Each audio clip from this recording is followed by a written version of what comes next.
channel. Hope you guys are doing well and staying safe. So, geez, are you ready to get, well, not ready. Yeah, are you ready to hear how I shop for high-end pieces, luxury pieces at an affordable price point? Now, I've gotten this question a lot, and I think I've done a video or two in the past about this, but it doesn't hurt to share and add some new tips to it. But in this video, I'm going to share with you guys how I'm able to afford these unique pieces, some, I guess you say, high-end pieces for for almost 80% off, because I'm all about stacking my deals, I'm all about stacking my discount, and I'm about doing some research to see how I can get unique pieces in my home to elevate my style at a budget price point. If you guys love that, stick around and watch the rest of the video. Okay, so I'm gonna share 5 tips. Yeah, 5, and they're in no particular order. These are places that I look, I want to say daily, but maybe like once or 2 times a week. Look for different pieces, especially when I know that I want to finish a space and do something in the space and I know my budget. The first place I look is Facebook Marketplace. Now, I know that can be overwhelming, but the way I look for things in Facebook Marketplace is that you have to be really specific about what you're looking for. Say, for example, you want something from Restoration Hardware for West Ham, for credit. Go to the Facebook Marketplace section, put it in there, West Ham coffee table, Restoration Hardware coffee table. Put the name, if you know the name of the piece, the table, whatever, you put it in there with the name of the store, the brand, and see what comes up. Because most of the time sellers list their things by the name of the company you get it from. I list stuff on Facebook Marketplace, so I do West Ham nightstand, I do West Ham this, whatever I'm selling from, I'm being very specific as much as possible, so someone that's looking for something from this particular store will find it. Another thing that I love about Facebook Marketplace is that you can negotiate the price. Okay, so I would definitely tell you, if you look and you find something that you like and the price point to you might seem a little bit high, it's okay to make an offer. I would say though, don't lowball the seller. Just be mindful and be respectful of the seller. So if you see something for $200, do not send $50. Do not offer $50. You may offer $180, $190, even $175, and then you can have that back and forth conversation. Now, another thing you want to do on Facebook Marketplace, you want to ask as much question as possible, because once you buy that item, most of the time you cannot return it. I think you can also open up a case on Facebook Marketplace just in case, something goes wrong with the entire interaction. Ask question about do you have pets, kids, because you want to make sure the furniture is not damaged. Ask for more pictures to see different aspect of it. Are the drawers working properly? Also, when you ask those questions and you decide to get this piece, when you go and get the piece, make sure you're checking the piece for yourself just to make sure everything is working the way that you want it to work.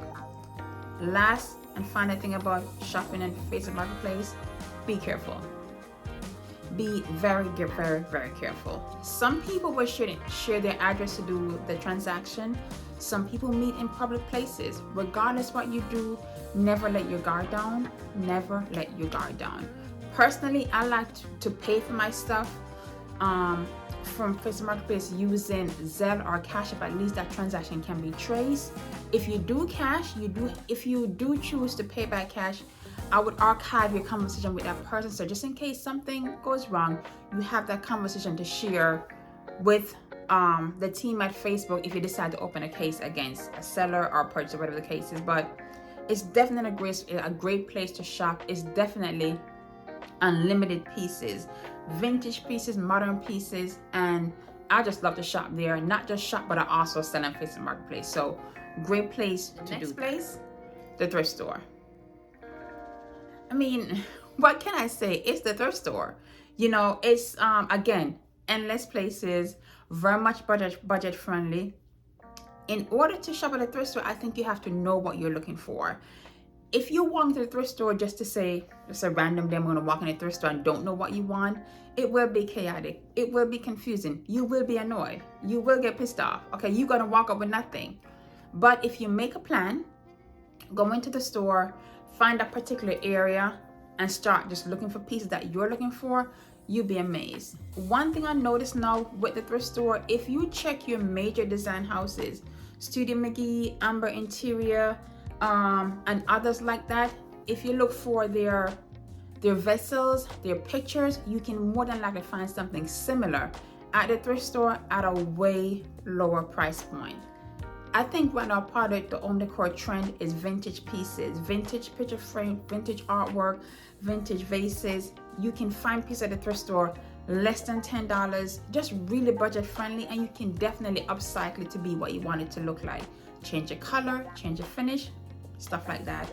I found some great pieces at the thrift store. You guys know this. I'm sitting in this sofa that I got from the thrift store.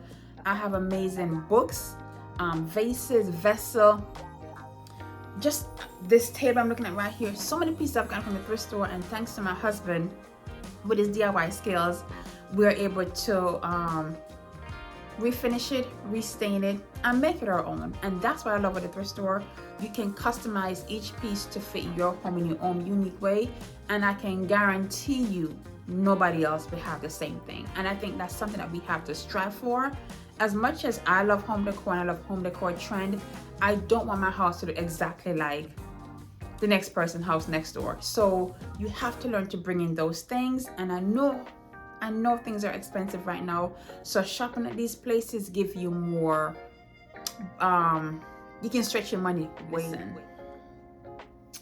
Okay, my next favorite place to shop for great pieces of furniture on a budget is Home Goods and HomeSense.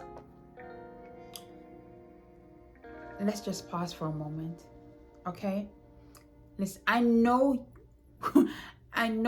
it. Listen, okay, let me say this. It doesn't matter where you shop. There's always something that you will never like, okay?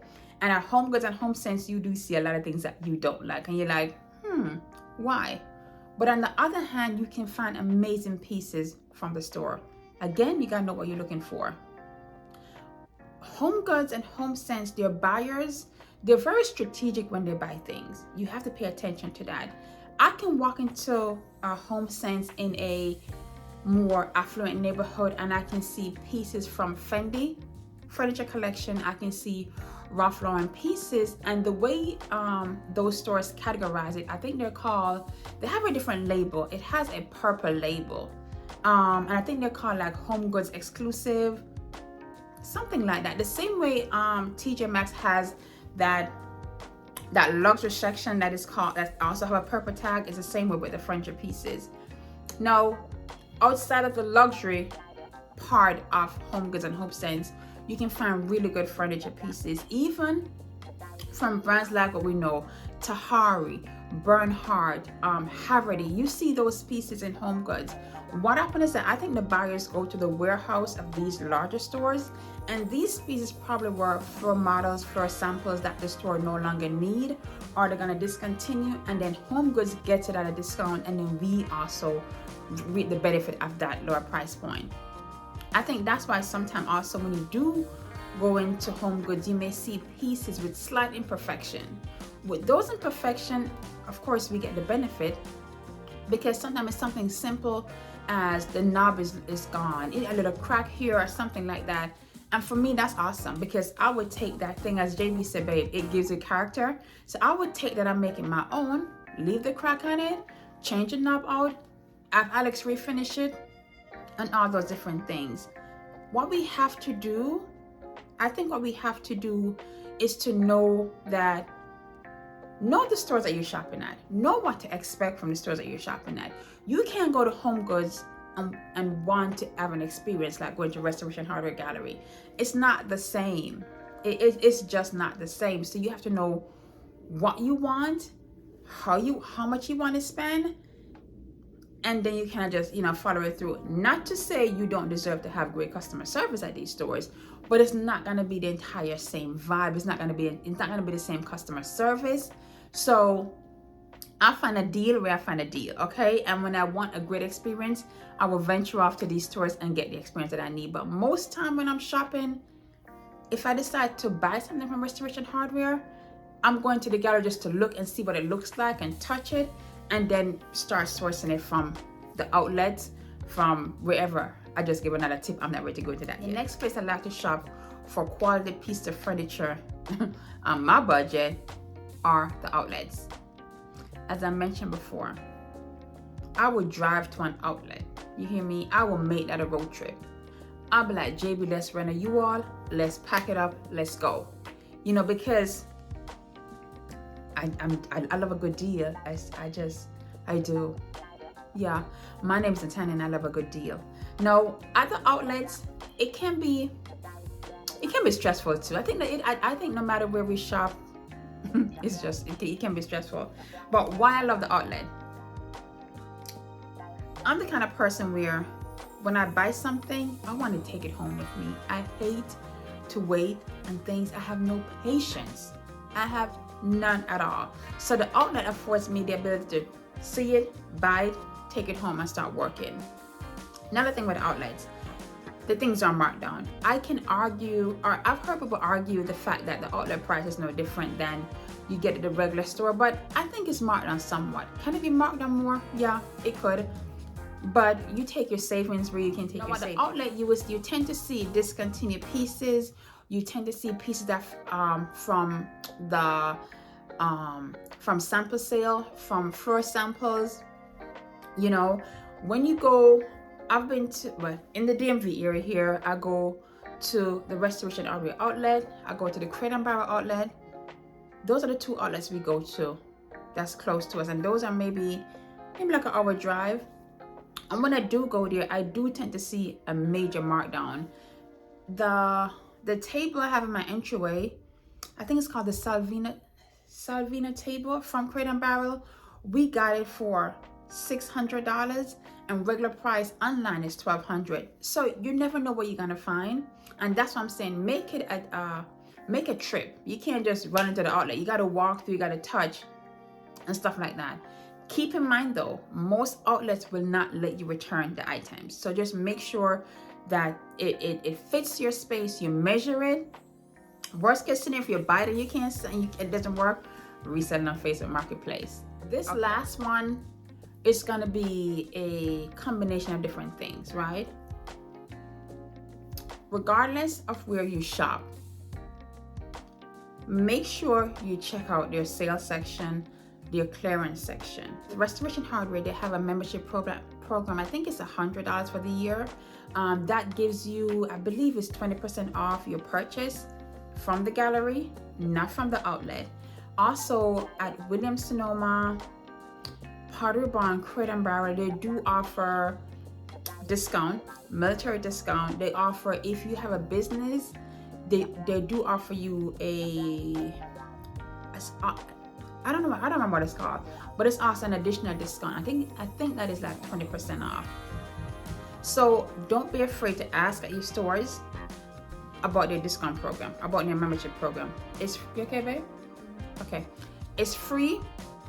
Check it out. Check it out. Also, at the end of the season, visit these stores. Last year at Pottery Barn, myself and JB, and I was just walking through the store, and Pottery Barn have an end of season section like most stores do, and then mark furniture pieces down. We got 4 chairs for, I think it was $90 or $80 a piece, and these chairs are a couple hundred regular price, and they still carry the chairs right now. But I think these chairs have some little scratches. I'm going to insert footage so you can see what I'm talking about. These chairs have just minor imperfection, but I would take that, because I think at the end of the day, by living in your space, stuff gonna happen to these things, right? So if it's already there, in my opinion, I'm cool with it. I think it's a personal thing, you know what I mean? Sanded down, they can be restained. If you feel like that dent or that scratch is gonna bother you, that can be fixed. But the major savings from I think it was like $300 and something to $80, I would definitely take that. So definitely check out your local stores to see what's going on in sales. Ask for discount. They do, sometimes they say get a notification, but that don't faze me. I just want to see this, gonna want to save money. So those are the places that I shop to get nice pieces into my home, quality pieces into my home. And yeah, it's gonna take some time. That's all I have. Those are the 5, look into my book, these are the 5 things that I do to shop, to save money, to help me source quality pieces to bring into my home. Time. Don't rush the process. It takes time to find these pieces. Sometimes you walk to a store and you won't see nothing, and that's it. It happens. It happens. Take your time to create a home that truly reflects you and something that you're gonna love. It will cost you more in the long run if you keep on buying things that you don't like. It's gonna be stressful. So take time, create your inspiration, create a mood board, save stuff on Pinterest that you can have to help you shop and make this process be as easy as possible. But at the end of the day, it's your home. Do what you want to do. But I think these tips will definitely help you to enhance the shopping process, the styling process of just getting things done, and definitely save you some money along the way. So if you do enjoy tips like this, comment below and tell me so I can create more videos around this topic. These are things that I use in my everyday life. And also, if you watch the video thus far, don't forget to comment and subscribe, and have a wonderful day. Bye.